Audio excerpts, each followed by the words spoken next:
What is a narrative text? Is an imaginary story that aims to entertain the reader.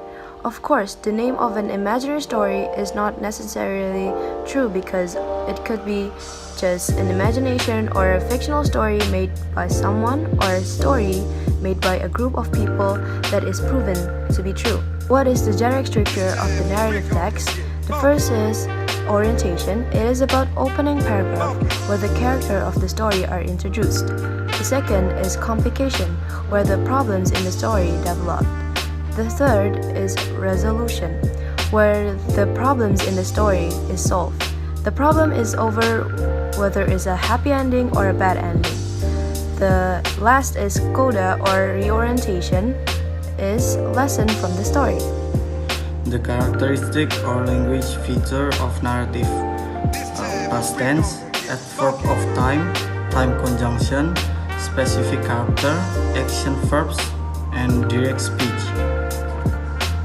Kind of narrative: fable. Simple fable is a story about animal which behave like human.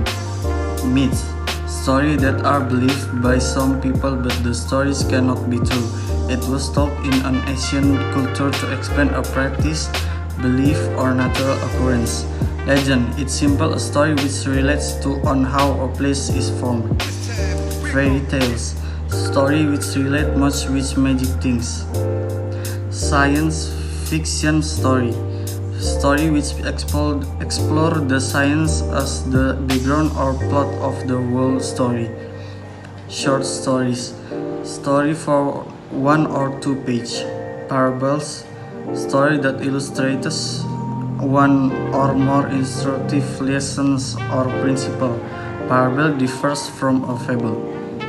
Novels: long, even very long and complex story. Horror story: a story with horror contents. So this is the example. Once upon a time, there were two close friends who were walking through the forest together. They knew that anything dangerous can happen anytime in the forest, so they promised each other that they would always be together in any case of danger.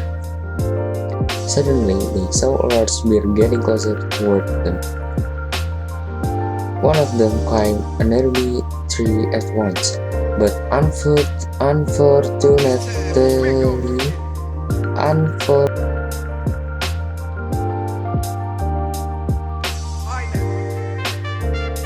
Unfortunately, the other one did not know how to climb up the tree, so being led by his camel.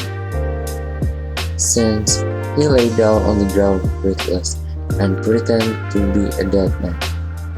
The bear came near to the one who was lying on the ground. It smelled in his ears and slowly left the place, because the bears do not want to touch the dead predators. After that, the friend on the tree came down and asked his friend that was on the ground, "Friend, what did the bear whisper into your ears?" The other friend replied, "Just know the bear advised me not to believe a false friend."